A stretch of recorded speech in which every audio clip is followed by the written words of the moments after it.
একজন মুসলিম হিসেবে আল্লাহ রাব্বুল আলামিন দৈনিক যে 5 ওয়াক্ত নামাজ আমার উপরে ফরজ করেছেন, আমি যদি সত্যিকারের ঈমানের দাবিদার হয়ে থাকি, তাহলে আমার এক ওয়াক্ত নামাজও ছুটা সম্ভব নয়। আপনারা কি ঈমানের দাবিতে সত্যবাদী? যদি সত্যবাদী হয়ে থাকেন, আজকের এই জানাজা আগামী কালকের ফজর নামাজ প্রমাণ করবে এই মসজিদের কত সব মসজিদে মুসল্লি দ্বারা পরিপূর্ণ হয়েছে।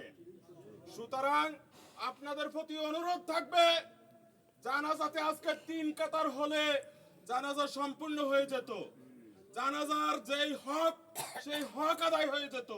কিন্তু আপনার এক ওয়াক্ত নামাজ ছুটে যাওয়া আপনার জীবন থেকে কোনোভাবেই সেটার কাফারা হবে না।